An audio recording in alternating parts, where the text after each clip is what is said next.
taire tout raisonnement. Nous faisons taire toute perturbation. Nous faisons taire toute activité en ces lieux. Et que ta sonnerie seule puisse prendre toute la place. Dans le nom de Jésus. Amen. Amen. Shalom, bonjour. Shalom. Comme chaque premier dimanche du mois, nous prenons la Sainte Seine, ce que nous appelons couramment la communion. Alléluia.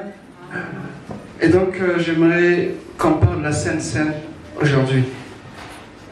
Qu'on revienne un peu sur certaines choses que nous avons peut-être oubliées ou négligées.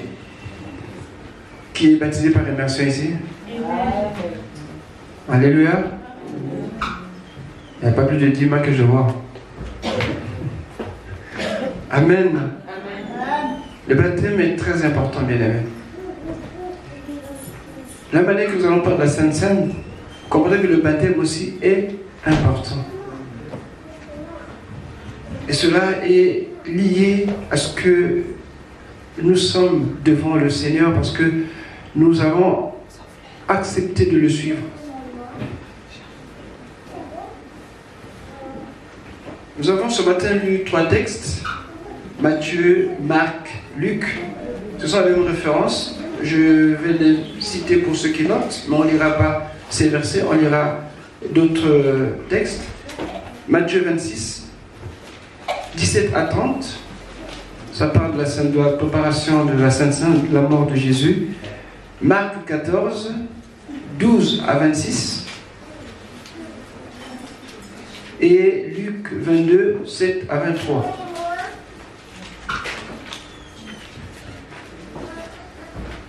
Matthieu 26, 17 à 30.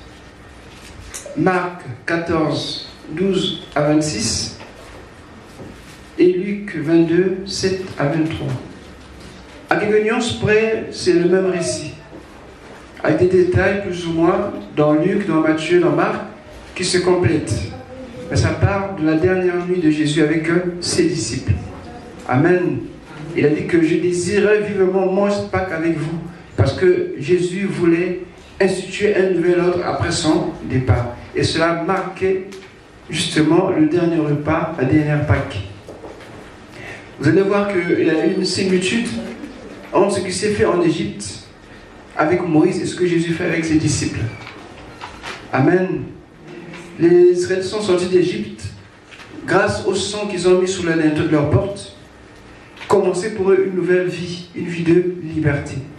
Fini l'esclavage en Égypte, ils goûtaient la liberté et aussi le privilège d'appeler une nation. Amen.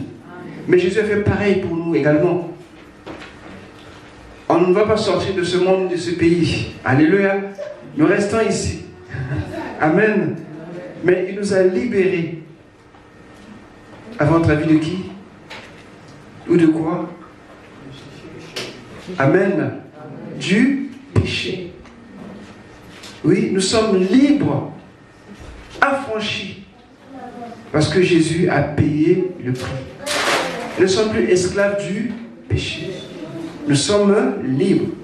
Israël était esclave de Pharaon, mais c'était physique, c'était naturel. C'était en ce temps-là, et encore aussi peut-être dans certains pays ça existe, des travaux forcés. Un esclave ne peut pas faire ce qu'il veut faire, mais il fait ce que le maître exige de lui. Il n'est pas libre. Tout comme ceux qui sont sous le péché, ils ne sont pas libres.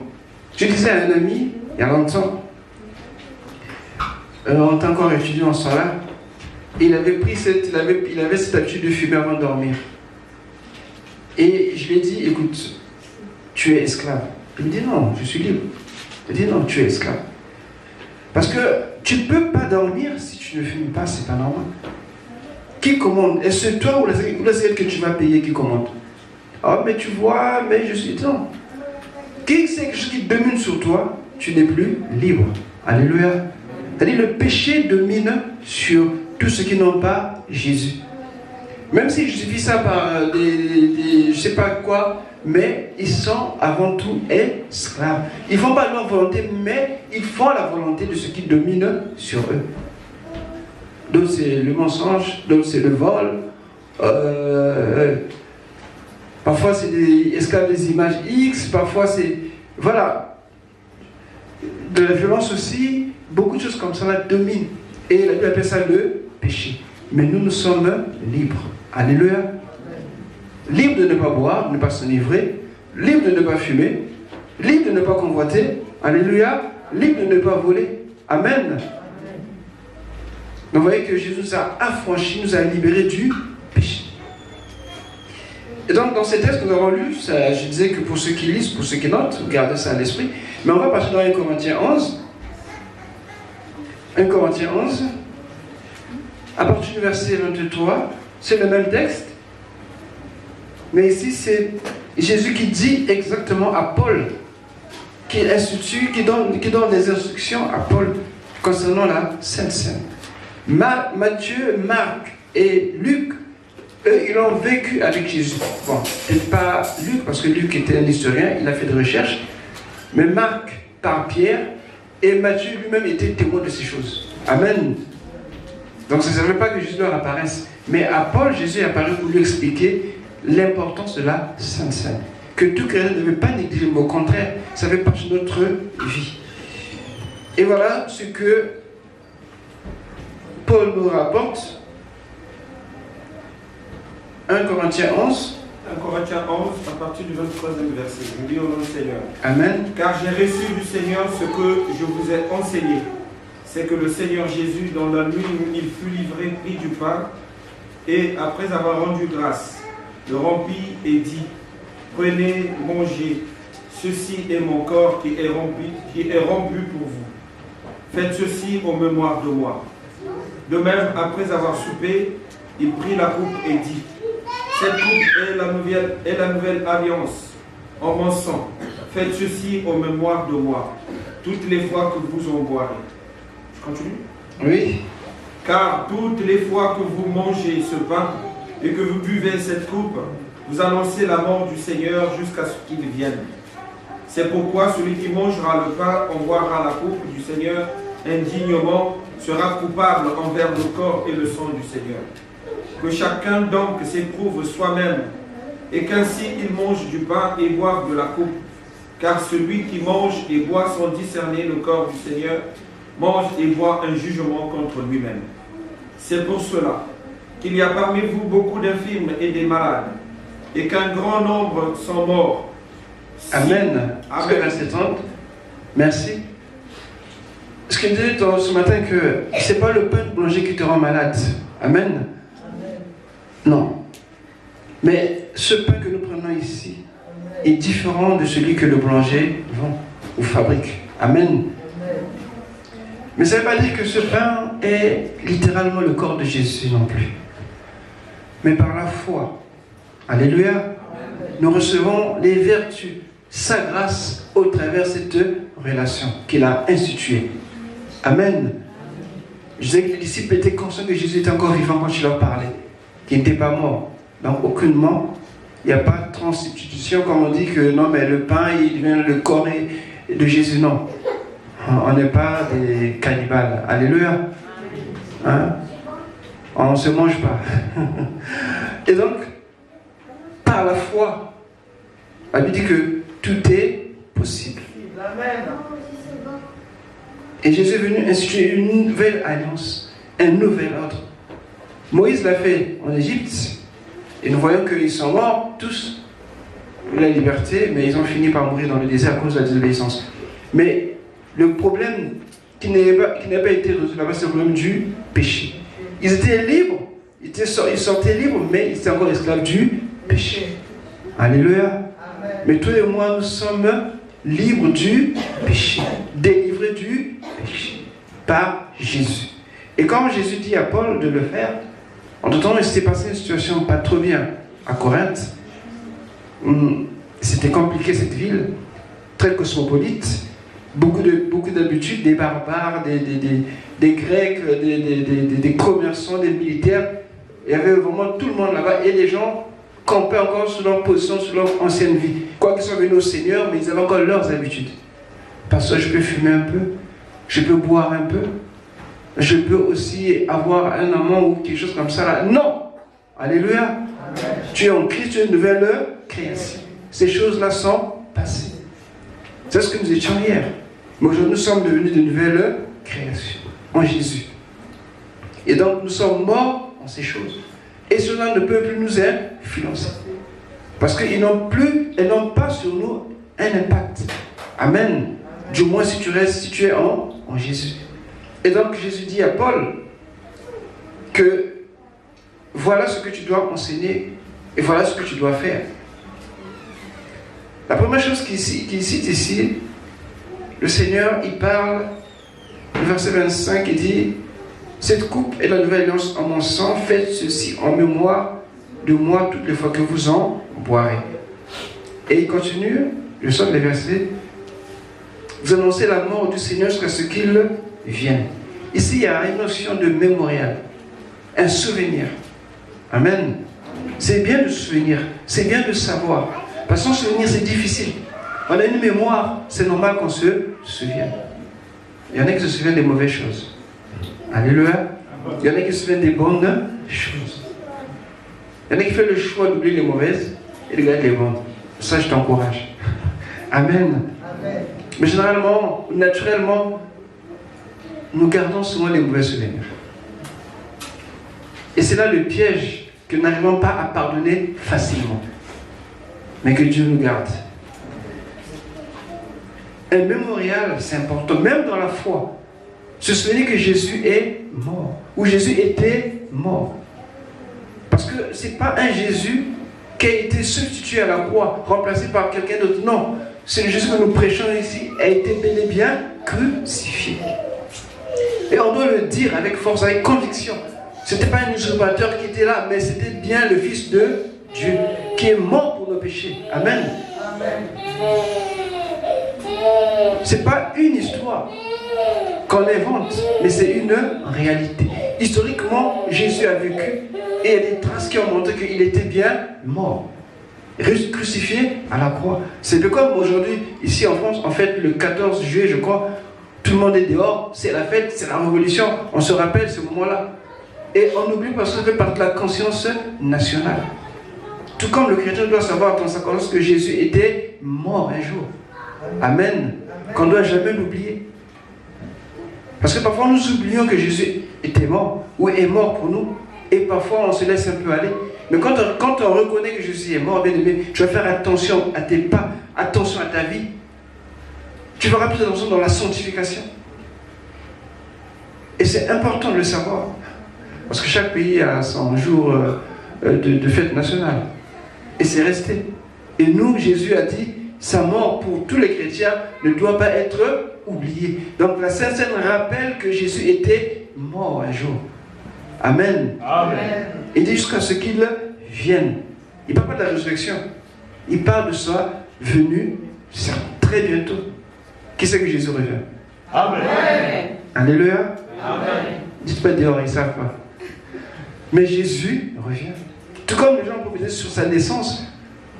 La prophétie n'est pas arrêtée à sa naissance et aussi à son retour. Jésus revient. Amen. Et lorsque nous prenons la Sainte Seine, la première chose qu'on voit la table dressée nous rappelle que Jésus est parmi nous. Amen. Ces symboles qu'il a laissés, ce n'est pas juste que des symboles comme ça, mais ces symboles sont vivants par la foi. L'Esprit rend ces symboles vivants. C'est vrai qu'il ne faut pas se transformer en chair, non. Alléluia. Mais la foi que nous avons a cette capacité d'amener les choses à l'existence des choses qui n'existent pas. D'appeler par l'ordre des choses qui n'existent pas encore. Et donc, la première chose que nous devons recevoir, nous devons reconnaître, c'est la commémoration ou le mémorial de sa mort. Et l'autre chose que je vais indiquer sur ça, parce que c'est important, c'est l'œuvre de Jésus, toute son œuvre, a atteint le point culminant à la croix. Tout ce que Jésus a fait, de le préparer à aller à la croix. C'est là le point culminant de son ministère. Sa mission, c'était là. Quelqu'un nous enseignait, je disais que quand on demandait à Jésus, comment aimes-tu le monde, à quelle profondeur, à quel prix aimes-tu le monde? Alléluia. Amen. Il a ouvert ses bras pour dire que tout le monde, sans exception. Amen. Quiconque vient à Jésus sera toujours accepté. Amen. Jésus ne rejette personne. C'est pour ça que j'insiste qu'on n'est pas des religieux. La religion fait des séparations. Jésus, lui, il prend tout le monde, sans exception. Où que tu viennes, l'essentiel que tu aies foi, que tu l'acceptes, c'est tout. Et tu peux être dans ce que tu es, mais recevoir la vie. Parce que Jésus n'est pas venu pour te juger, mais il est venu pour te donner la vie. Et sa mort, pour nous, c'est une mort expiatoire. Cette mort nous a ouvert les grâces de Dieu. Les privilèges que Dieu avait gardés longtemps, à cause de Jésus par sa mort, Dieu nous les a accordés. Et ça, on ne doit jamais l'oublier.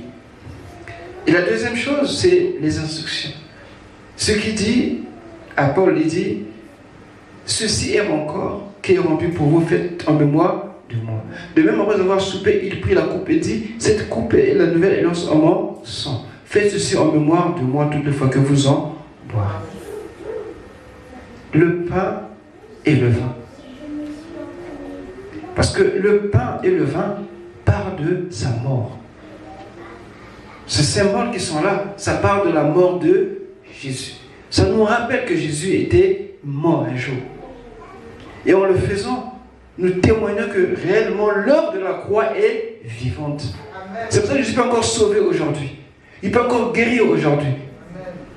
Et qu'il ne rejette personne. Jean 1, le verset 14, nous parle de la parole ou le verbe qui était fait chair. Ça parle de l'incarnation. Jésus, c'est la parole de Dieu qui est révélée à toi, à moi. Et dans Jean 6, 33, il dit, je suis le pain de vie. Dans cette parole est aussi le pain de vie. Le pain qui donne la vie. Les Israélites ont mangé la main dans le désert, mais ils sont tous morts. Mais le pain que Jésus donne, c'est le pain de vie. Le pain qui donne la vie de Dieu. C'est-à-dire par le pain que Jésus nous donne, nous partageons sa nature. Nous partageons aussi ce qu'il est réellement. Sa vie sans péché, qui était l'image des pains sans levain. Et Jésus, en disant qu'il est le pain de vie, il savait que le pain, pour qu'il soit partagé, doit être rompu, brisé. Ça parle de la mort. Et ensuite, deuxième symbole ici, c'est le vin. Le vin représente le premier symbole, c'est l'incarnation. Deuxième, c'est la communion. Et on peut lire dans 1 Corinthiens 10, le verset 18. On est toujours là, 1 Corinthiens 10.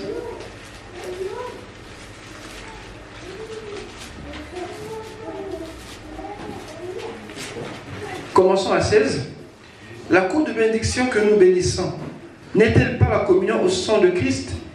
Le pain que nous rompons, n'est-il pas la communion au corps de Christ? Puisqu'il est un seul pain, nous qui sommes plusieurs, nous formons un seul corps, car nous participons tous à un même pain. C'est Jésus. Amen. Voici les Israélites selon la chair. Ceux qui mangent des victimes ne sont-ils pas en communion avec l'autel? Quand on fait des sacrifices, la victime, le sang était recueilli, aspergé sur l'autel, parti sur le peuple, et la dépouille en mangeait. En fait, il y avait une communion entre ceux qui faisaient l'alliance, qui contractent l'alliance, et la victime. Amen. Le lien, c'était la victime, par son sang et par sa vie. Est-ce que Jésus fait? À la croix, il est mort pour nous, il est mort pour toi, il est mort pour moi. Et son sang a coulé à Golgotha. Et a scellé l'alliance nouvelle entre Dieu et moi au travers sa vie. Et justement, la communion est représentée ici par l'expiation. C'est-à-dire le fait d'avoir enlevé le péché, la voie était libre. Amen. Rappelez-vous, dans le temple, il y avait un voile qui était là, épais, qu'on ne pouvait pas déchirer. Mais quand Jésus est mort, on dit que le voile était déchiré. Pas de bas en haut, mais de haut en bas. Ça montre que l'action venait du Père. Et comme il n'y avait plus de voile, l'accès était libre. Parfois, lorsqu'on fait des commentaires, on sait certainement que s'il y avait les sacrificateurs, là, ils devaient se couvrir les yeux et lui offrir. Parce que ce n'était pas possible de voir le Saint des Saints. Amen. Mais nous sommes libres de rentrer dans le lieu très saint. La Bible dit que ce qui nous sépare de Dieu, c'est quoi? C'est le péché. C'est le péché. Il dit que Dieu dit que mes oreilles ne sont pas trop dures pour eux entendre, ni ma main pour eux toucher, pour délivrer, guérir, bénir. Mais ce qui fait une séparation entre vous et moi, ce sont nos péchés. Alléluia. Et comme Jésus a ôté le péché, alors on peut prier, on peut invoquer, on peut tout ce qu'on veut dans la présence du Seigneur. Il n'y a pas une formule pour prier. Prier, c'est parler à Dieu, parler à ton Père, simplement. Avec ce que je ne peux pas, je ne sais pas, j'ai honte. Non, commence. Commence, ça viendra. Amen. Amen. Vous savez que les jeunes, souvent, ils ont des mots, d'expression. Surtout quand ils tournent derrière les jeunes filles. Là, ils n'ont pas honte. Tout comme les jeunes filles n'ont pas honte. Mais quand c'est dans l'église, mais Dieu est un Père. Quand on a faim, on demande à manger à qui? Alléluia. C'est pareil. Dieu nous reçoit en tant que Père par Jésus qui nous a libérés du péché. Amen. Il n'y a pas à dire que pour prier, il faut ceci, il faut que j'aille voir la blague. Non. Où que tu te trouves, tu peux prier. Même au travail, même en route, où que tu sois, tu peux prier. Et si ça nous aide à nous réunir. Alléluia. Mais notre vie n'est pas basée ici. Il y en a qui travaillent, il y en a qui ne travaillent pas, il y en a qui sont dans nos affaires. On est là que les dimanches. Et donc le reste, vous ne priez pas. Si. Oui, si on prie le dimanche ici. Ah, vous serez mal nourris spirituellement. Vous aurez le coiffeur encore. Vous connaissez ça? Amen. Non. Jésus a ôté la barrière qui existait entre Dieu et nous. On peut prier librement. Amen. Parce que Jésus est mort. Ou il était mort. Et sa mort a suffi pour que le Père puisse ôter la séparation qu'il y avait. Et le chemin est libre, ouvert. Il est venu tracer un chemin nouveau. Il a dit, je suis le chemin, la vérité et la vie. Et toutes les bénédictions qui sont incluses dans l'incarnation, c'est-à-dire dans sa vie, nous sont données par la mort de Jésus. Il fallait que Jésus meure pour que nous soyons aujourd'hui enfants de Dieu. Si Jésus n'était pas mort, le rédacteur a parlé du Saint-Esprit. Mais si je n'étais pas mort, il n'y aurait pas le Saint-Esprit. C'est pour ça qu'il dit dans Genèse qu'il est avantageux pour moi que je m'en aille. Mais en fait, mon aille, c'est l'euphémisme. Il aurait dit, il est avantageux pour moi que je meure pour vous. Et quand Pierre n'a pas compris cela, il avait dit, non, qu'à Dieu ne plaise, tu ne mourras pas. Arrière de moi, Satan. Écoutez, quand quelqu'un vous empêche de venir à l'église, dites pas ça, mais prenez autorité au nom de Jésus. Ça c'est entre toi et moi, d'accord? Si ton mari dit, moi la prière, non pas. Tu vas dans la chambre, tu restes tranquille, tu dis, au nom de Jésus, Satan, arrière de moi. Je vais aller prier. Mais il ne faut pas qu'il entende parce qu'on va dire, à votre église, la montée de Satan. Et c'est grave. Alléluia. Glorifier Dieu, louer Dieu. Il y a quoi de plus simple et de plus beau? La joie du monde, comme le modérateur, ça va donner des problèmes. Ça va donner des... Il y a des gens qui sont... Pour être heureux, il doit se chuter. Il doit être ivre. Il doit... Mais ça, ce n'est pas la joie. Nous l'avons gratuitement par sa présence. Amen. Même quand je pleure, ça peut arriver. Mais je sais qu'au fond de moi, j'ai la paix. Alléluia. Ça va paraître paradoxal, mais c'est vrai. Parce que les soucis que nous avons tous. Et chacun de nous réagit différemment par rapport au degré de la situation, de la souffrance. Mais ça ne veut pas dire que Dieu n'est pas avec toi. Non? Ça veut dire que Dieu n'est pas avec toi. Dieu est toujours là. Amen. Et il va te consoler, il saura te soutenir au moment où tu ne t'attends pas. Donc je sais que le pain et le vin sont des symboles de la mort. Amen. Et la troisième chose que nous retenons ici, c'est l'assurance de notre salut. Ou l'assurance. Parce que Dieu s'est engagé solennellement et engagé son Fils. Alors, tout ça pour m'assurer que Dieu ne ment point. Que ce qu'il a promis, il va le réaliser. Ce qu'il a dit, il va le faire. Il a dit qu'il va nous sauver en Jésus. Dieu doit le faire. Ce n'est pas parce que nous l'exigeons, mais parce qu'il ne peut pas se mentir à lui-même, ni se renier lui-même. C'est impossible. C'est là que, dans ceci, il y a cette assurance. On va aller dans Exode 24, on va juste voir le rituel. Comment ça se passait pour sceller une alliance. Exode 24, le verset 8, ou bien 6 à 8, si quelqu'un peut trouver. Et aussi nous lirons Luc 22, le verset 20.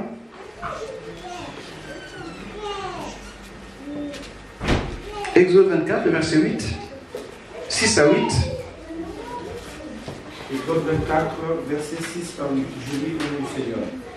Moïse prit la moitié du sang qu'il mit dans des bassins et il répandit l'autre moitié sur l'autel. Pardon, le fait qu'il le mette sur l'autel part de l'adoration. L'autel part de Dieu. Donc le fait qu'il mette une partie sur l'autel, ça veut dire que Dieu est d'accord. Dieu accepte. Et l'autre partie, continue. Il prit le livre de l'Alliance et le lut en présence du peuple. Ils dirent, nous ferons tout ce que l'Éternel a dit, et nous obéirons, Moïse prit le sang et il le répandit sur le peuple en disant, voici le sang de l'Alliance que l'Éternel a faite avec vous sur toutes ces choses. Amen. Amen. Une autre partie était déversée ou aspergée sur le peuple. En fait, ça veut dire que les deux parties ont conclu un accord, une alliance. Et dans cette alliance, il y a les paroles que Dieu a données à Moïse. Et le peuple a écouté ces paroles et s'est engagé à obéir à ces paroles. Et en guise de signature, on a sacrifié un animal, on a accueilli le sang, une partie sur l'autel parle de la présence de Dieu, une partie sur le peuple. C'est-à-dire que vous devez vous engager à respecter les termes de l'alliance. Celui qui ne le fera pas subira le sort du sacrifice. Amen. Voilà comment procédait l'alliance. Et toutes les alliances dans la Bible, souvent dans les Lévitique, on parle du sang. Parfois on est un peu dit, mais il y a trop de sang. Non. Remplacé par la vie, vous allez voir que ça change. Parce que la vie est dans le sang. Amen.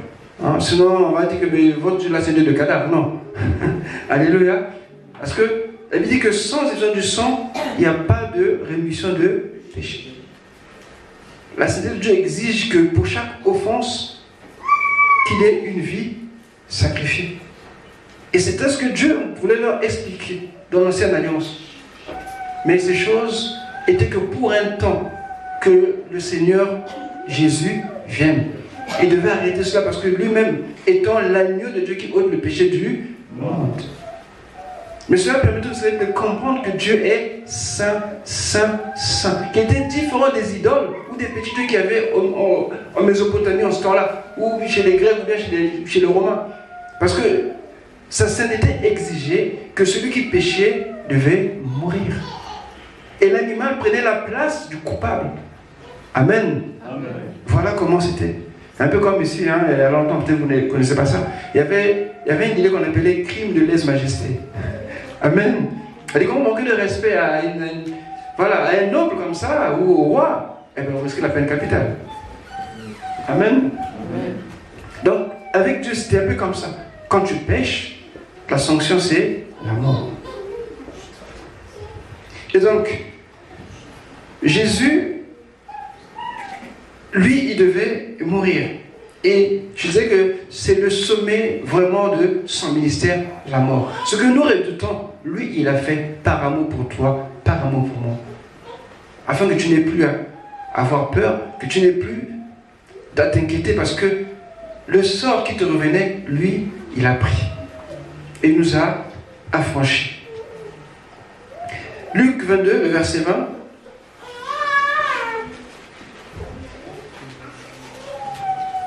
22, 22. Il prit de même la coupe après le souper et la leur donna en disant, cette coupe est la nouvelle alliance en mon sang qui est répandu pour vous.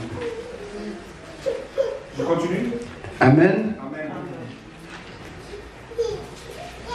J'aimerais bien, attends que tu remontes, parce que Luc fait allusion à deux coupes.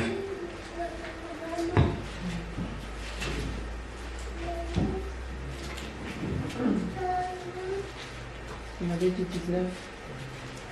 C'est Luc, c'est bien ça? Amen. Oui, vas-y. Tu peux lire si tu as trouvé. À partir du verset, tu dis quel verset? 19, c'est ça? Oui, on avait commencé à passer le 19. Ah oui? Tu peux lire à partir du verset 19? Toujours Luc 22. Mhm. Ensuite, il prit du pain et après avoir rendu grâce, il le remplit et leur donna en disant, ceci est mon corps qui est donné pour vous. Non, c'est le verset 17, 17 et 18 et 19, c'est bien ça. Ouais. Le verset 17, il commence la première coupe qui est là. Ayant pris une coupe et rendu grâce. Amen.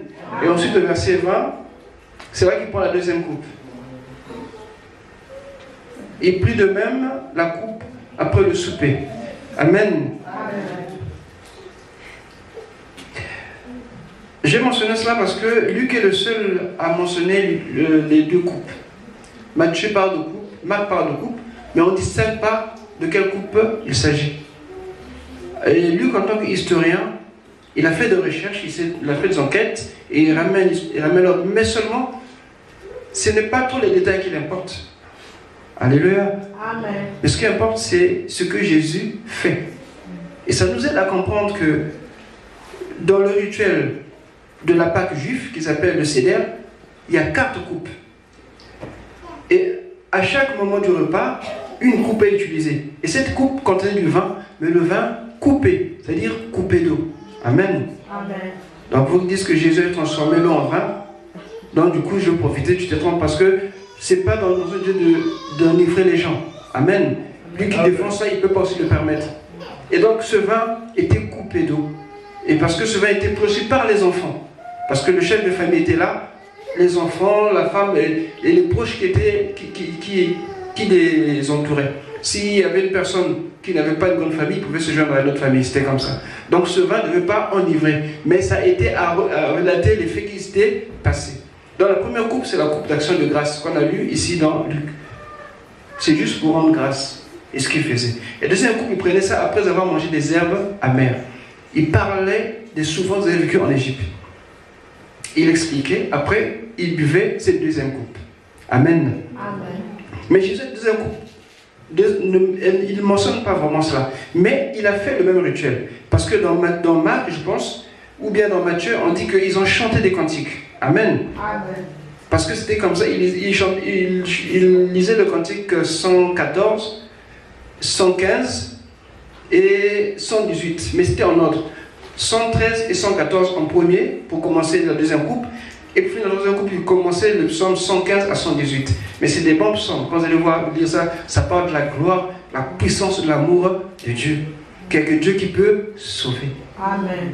Et donc, il lisait cela. Après avoir lu, à ce moment-là maintenant, et quand il finissait, il prenait la coupe et il passait à la troisième coupe pour manger l'agneau avec le pain sans levain. Une fois qu'il mange le pain sans levain, il prend la troisième coupe, la coupe de bénédiction. Donc vous voyez que Jésus n'a pas touché la deuxième coupe, parce que lui-même étant l'agneau qui devait ôter le péché, qui devait manger les herbes amères à notre place, à part des souffrances de la croix. Mais la première coupe parle de l'action de grâce. En toutes choses, rendez grâce. Nous avons oublié cela. Nous devons toujours rendre grâce en toutes choses. Amen. Je te réveille le matin, je vais au travail le matin, quoi que tu fasses, rends grâce. C'est important. Et la troisième coupe qui nous intéresse ici, c'est la coupe de bénédiction. Et c'est là qu'on mange l'agneau avec les pains sans levain. Et c'est cette coupe après que Jésus va dire que cette coupe est la nouvelle alliance en mon sang. Donc il donne une autre signification à la troisième coupe, qu'il s'identifie étant son sang. Et au lieu de dire l'agneau, il prend, il remplace l'agneau par le pain. Parce que lui-même, il est le pain de vie. Amen. Parce que ce n'est pas question de donner parce que le rituel juif, ou bien la Pâque juive, finissait ce jour-là quand Jésus devait mourir. Donc il n'y avait plus question d'aller faire des sacrifices des animaux dans le temple ou ailleurs. En fait, il mettait fin aux première alliance lévitique et il entamait une nouvelle alliance en son propre nom, par son sang et par sa vie. Alléluia. Amen. Mais il l'a fait avec les disciples parce qu'ils croyaient en lui. Amen. Ceux qui ne croyaient pas étaient à l'extérieur. Mais la parole de Dieu témoigne que ce que Jésus faisait, il était dans le plan parfait de Dieu. Et une fois qu'il ait dit cela, alors cette coupe, c'est devenu la coupe de bénédiction pour nous, cette coupe-là que nous prenons aujourd'hui quand nous prenons la Sainte Seine. Et la quatrième coupe, c'est là, plus ou moins important, ça marquait la fin du repas. Mais je me dis que le Seigneur n'a pas peut-être voulu parler de ça, parce qu'il n'est pas encore fini avec toi, avec moi. Amen. Parce qu'il va revenir. Alléluia. Amen. Et donc, cette coupe, justement, c'est celle que nous avons ici. Et quand nous la prenons, nous devons toujours voir la mort de Jésus, jusqu'à ce qu'il vienne. Et la quatrième chose que j'aimerais partager ici, je ne sais pas si je l'ai fait ou quand je l'ai fait au premier, c'est la responsabilité. On nous dit que chacun donc s'éprouve soi-même, qu'ainsi qu'il mange du pain et qu'il boive de la coupe. Tu dois être responsable. C'est important, bien aimé. On peut pas, tu peux pas donner une alliance que tu ne connais pas, les termes, c'est pas possible. Amen. Amen. La troisième alliance, quand Jésus dit cela, il parle de sa vie, mais il dit aussi que moi, j'engage le Père à pardonner tout ce qui vient en mon nom, tout ce qui croit en moi. Le Père les pardonne et les sauve. Alléluia. Amen. Et ce qu'on demande à la partie adverse, c'est juste la foi. Alléluia. C'est la chose la plus simple, à la portée de tous. Et pourtant, les sages, les grands de ce monde ne veulent rien savoir. Le royaume des cieux est semblable à un petit enfant.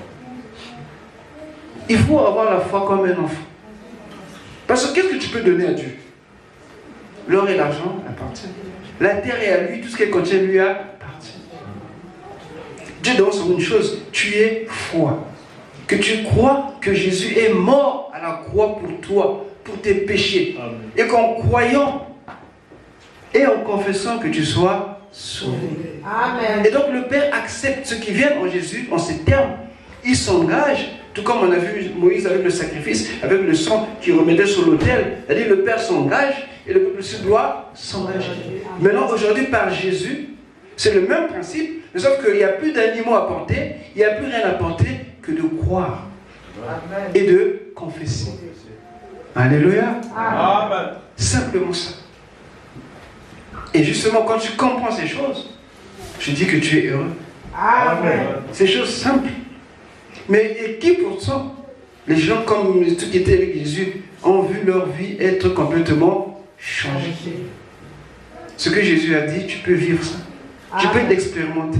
Amen. Parce qu'il est vivant. Amen. Et donc, cette conception nous conduit à avoir une attitude humble vis-à-vis de soi-même, mais vis-à-vis aussi de Dieu. Reconnaissant que lui qui était sans péché est venu mourir pour moi. Il a pris mon péché. Ça veut dire qu'il faut être digne pour prendre la Sainte Seine, mais honnêtement, c'est quelqu'un qui est digne qui se lève et moi je vais m'asseoir. Parce que je ne vois pas qui est digne devant le Seigneur. Tous ont péché et sont privés de la gloire de Dieu. Personne dans le monde ne peut dire qu'il est juste. Personne. Aucun homme vivant sur cette terre ne peut dire qu'il est sans péché. Nous sommes des pécheurs rachetés. Amen. Alléluia. Amen. Dieu nous a fait grâce. Nous n'avons aucun mérite. Nous n'avons aucun mérite. Mais juste qu'une attitude d'humilité nous permet de réaliser que, Seigneur, je ne suis absolument rien. Je suis peu de choses. Et que c'est par ta grâce. C'est comme ce péager ou ce publicain qui baissait la tête, se frappe la poitrine, oh, sois apaisé envers moi, car je suis un pécheur. Et l'autre qui disait que tu sais, moi je prie tous les jours. Tu sais que moi je suis comme ça, je donne ceci, moi je suis comme ça. Ça c'est le langage des religieux. Alléluia. Mais nous qui sommes sauvés par la grâce, nous savons que nous ne méritions rien. Et c'est pour ça que quand on prend la Sainte Seine, on doit se remémorer toutes ces choses. Toutes ces choses. Et l'Église, comme des garde-fous, parce que on ne peut pas juger les pensées du cœur, il n'y a que Dieu qui connaît. Amen. Et pour éviter qu'on arrive à ce que les Corinthiens vivaient, ils faisaient n'importe quoi, ou même les hommes prennent la Sainte Seine, n'importe qui, parce qu'en fait, il n'y a pas de critère dans la Bible qui peut dire que toi tu peux pas. Non. Mais l'Église, comme des garde-fous qu'il a érigés, je parle de l'Église, je parle des pères de l'Église, des premiers, ils ont mis en place ce que nous mettons en place, le baptême par immersion, mais avant tout, que tu crois d'abord que Jésus est sauveur. Amen. Et qui t'a sauvé du péché, que tu l'as accepté, c'est-à-dire que tu es né de nouveau. Amen. Et ça ne suffit pas d'être né de nouveau, parce que c'est un témoignage qui est intérieur, personne ne le sait. Mais quand tu passes par les eaux du baptême, ça devient un témoignage public. Amen. Et là, on peut te faire confiance. Amen. Et que même c'est arrivé que tu ne suives pas, mais ce sera entre toi et Dieu. J'avais un moniteur à l'auto-école. Il savait que j'avais une certaine maîtrise. Et il me disait que bon, mais ça, tu peux faire, ça, tu peux faire, mais ça. Après, il dit, écoute, aie ton permis et puis tu feras tout ce que tu veux. Amen. En fait, parfois, c'est un peu comme ça l'église. Il y en a qui viennent se faire baptiser parce que voilà, c'est un peu la mode. Et une fois qu'il est baptisé, sa vie est incontrôlable. Mais tu n'as rien compris. Tu es né de nouveau, tu es une nouvelle création. Tu dois marcher avec le Seigneur. Et quand tu mènes cette vie-là, ça peut donner à la culpabilité et ça va t'éloigner de Dieu. Alléluia. Amen. Donc je voulais juste faire un petit point avec vous sur la Sainte Seine, que nous comprenons que réellement que la Sainte Seine, c'est vivant. Amen. Par la foi. Et que Jésus est là avec nous. Amen. Il est là avec toi. Amen. Et que tu peux parler au Seigneur. Quand tu tiens le pain, quand tu tiens le vin, en cela tu vois le Seigneur. Mais ce n'est pas le Seigneur. Amen. Amen. Mais par la foi. Amen. Amen. Parce qu'il y en a qui sont guéris par la Sainte Seine. Amen. Il y en a qui sont délivrés par la Sainte Seine. Il y en a qui ont vu leur vie changer par la Sainte Seine. Parce que leur prière était sincère. Parce que Dieu voit l'état de nos cœurs. La Bible dit de s'éprouver soi-même. Et ceux qui souvent disent que non, je ne peux pas prendre la Sainte Seine parce que je ne suis pas habitué de le faire, parce que j'ai un souci avec ma femme, avec mon mari, avec les enfants, avec mon patron, continue comme ça. Tu les disqualifies aussi pour l'enlèvement. Parce que quand il y aura un enlèvement, tu pourras rester. Parce que ceux qui passent à la Sainte Seine, ils parlent de l'avènement du Seigneur. Une façon de dire Seigneur, viens. Viens. Viens. Alléluia. Elle dit que celui qui sanctifie davantage. Donc quand on prend la Sainte Seine, ça veut dire qu'on doit se sanctifier. Amen. Amen. Amen. Amen. Que Dieu nous bénisse. Amen. On va rendre grâce. Seigneur, nous te bénissons. À toi soit l'honneur et la louange pour ce moment où ta parole nous a encore ramenés, Seigneur, à ton sacrifice. Le sacrifice ultime que tu as accepté pour payer le prix, Seigneur, qui m'éloignait de toi, qui me condamnait dans le péché, dans l'esclavage. Mais tu m'as affranchi pour la vraie liberté. Et je puis désormais, Seigneur, te suivre et faire ta volonté. Oh, je bénis ton Saint-Nom parce que je sais que ton esprit est là pour me conduire. Que ton nom soit loué, Père. Que ton nom soit glorifié. Merci, Seigneur. J'aimerais faire un appel. Est-ce que je prie de vous lever? En ayant les yeux fermés, que le Saint-Esprit t'aide.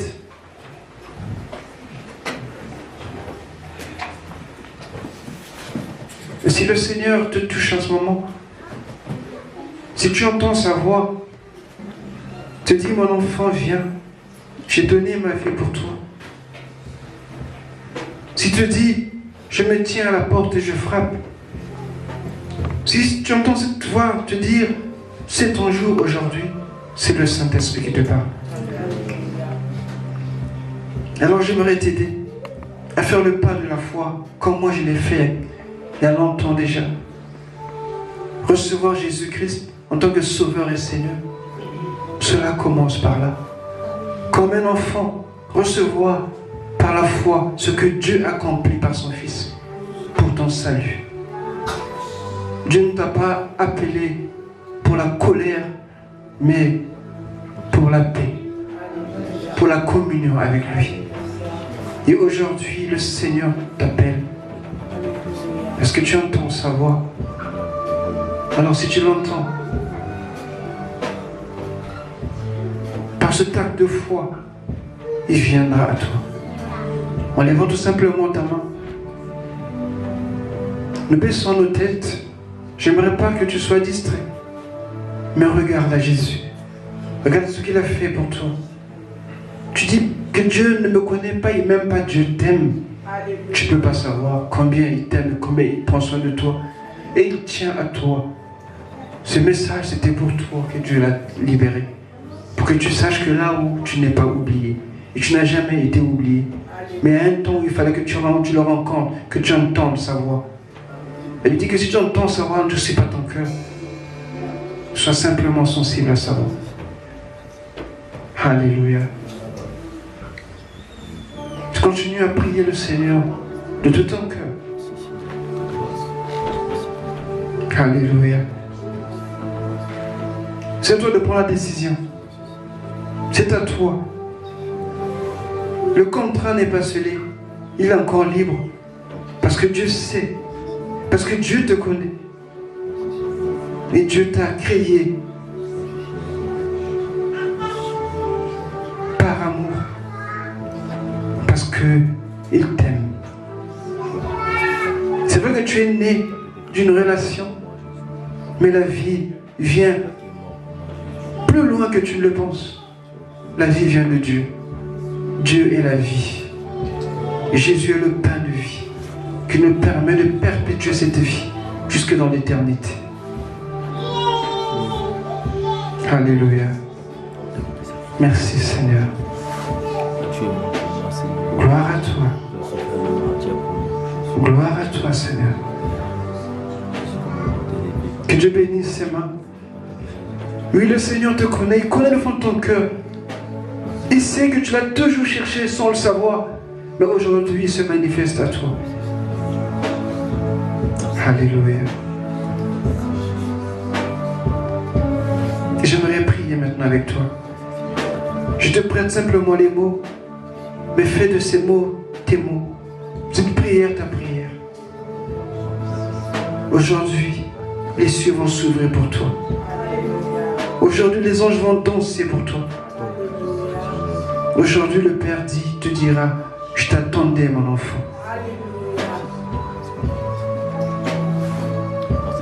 Alléluia. Je vais vous faire aider par ce cantique qui dit que c'est aujourd'hui que Jésus t'appelle. J'aimerais que tu t'identifies dans ce cantique.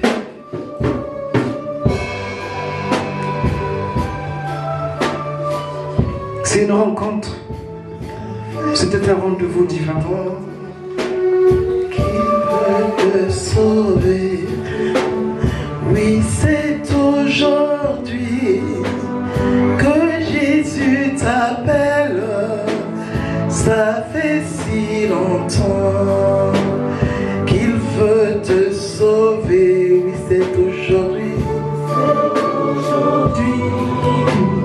Que Jésus t'appelle. Entends sa voix. Ça fait si longtemps qu'il veut te sauver. Oui, c'est aujourd'hui. Oui, c'est aujourd'hui que Jésus t'appelle.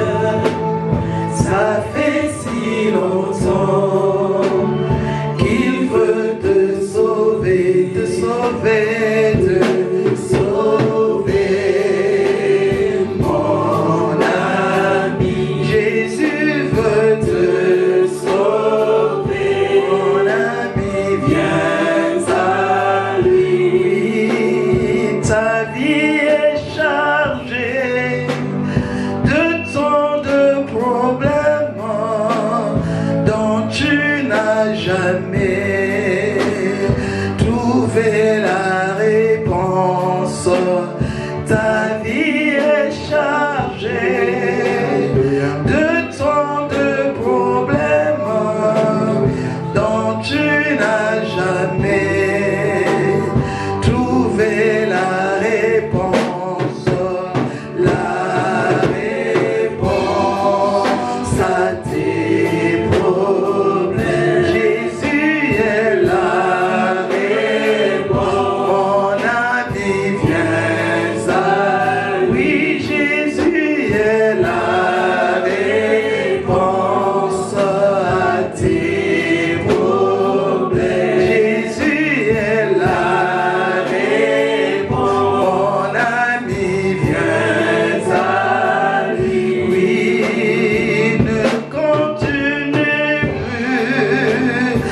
Je sais qu'il te faut un chemin nouveau. Ne continue plus à vivre ta vie. Je sais qu'il te faut un chemin nouveau. Te sauver, mon ami. Jésus veut te sauver, mon ami. Viens à te sauver, te sauver, mon ami. Jésus veut te sauver, mon ami. Viens à lui. Je te rends gloire, Seigneur. Je bénis Dieu parce que tu as fait un bon choix. Laisse-moi t'accompagner à présent dans cette prière. Tu peux te joindre à moi. Je te prête simplement les mots. Seigneur, j'ai écouté ta voix et je te remercie. À présent, je me tourne vers toi et je reconnais avoir marché dans l'ignorance, dans le péché, dans les plaisirs et les joies de ce monde, alors que toi, tu avais pris ma place et tu t'es mort pour moi. Me voici à tes pieds. Je me tourne vers toi. Rentre dans mon cœur. Sois mon sauveur et mon Seigneur personnel. Merci Père de me pardonner de tous mes péchés, de toutes mes fautes. Car ta parole déclare que tu ne rejettes personne qui vient à toi. Me voici Père. Que l'esprit de ton Fils rentre en moi. Qu'il me donne la vie et la force de marcher en obéissance de ta parole et de ta volonté. Je confesse devant toi, ô Père, et tes anges dans les cieux, devant l'Église, et que le diable m'entende, lui et ses démons, que aujourd'hui j'ai reçu Jésus-Christ dans ma vie en tant que Sauveur et Seigneur. Et selon la parole de Dieu, je suis devenu enfant de Dieu, né de nouveau. J'ai la vie éternelle. Le Père m'a pardonné. Il m'a donné la vie de son Fils, la vie éternelle. Et mon nom est inscrit dans le livre de vie. Je te bénis, Père, de tout mon cœur.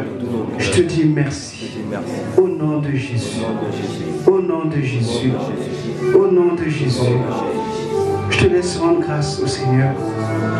Je laisse dire merci au Seigneur, aussi simplement que tu le peux. Aussi simplement, de tout ton cœur. De tout ton cœur, reconnais sa grâce dans sa vie, dans ta vie. Et dis merci. Sois reconnaissant, tout simplement. Parce que ce que le Père a dit, il le fait. Ce qu'il a promis, il a la puissance de l'accomplir. Maintenant, je prie. Quiconque est malade en ce moment, reçoit la guérison. Dans le nom de Jésus. Car par sa mort, il déclare que ses maîtres sûrs sont l'assurance, notre guérison. Soyez guéris. Au nom de Jésus. Oui, la guérison, la délivrance, la paix, la joie, la restauration. Seigneur, descends sur ton peuple maintenant, dans le nom de Jésus.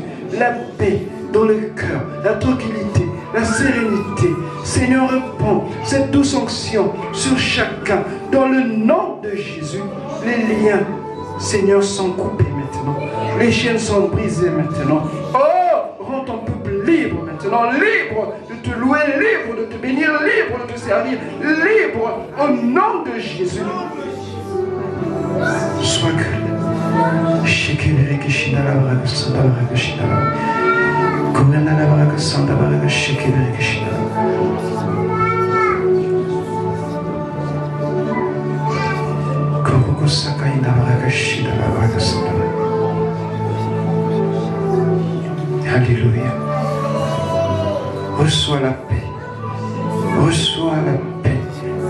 en paix. Sois en paix. Sois en paix.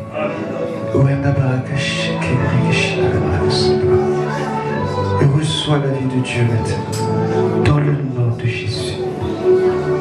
Amen.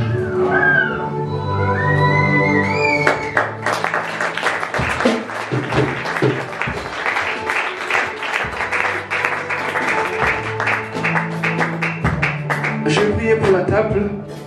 Je vais demander aux anciennes avancées et le service. Ceux qui sont baptisés par immersion, ils peuvent rester debout.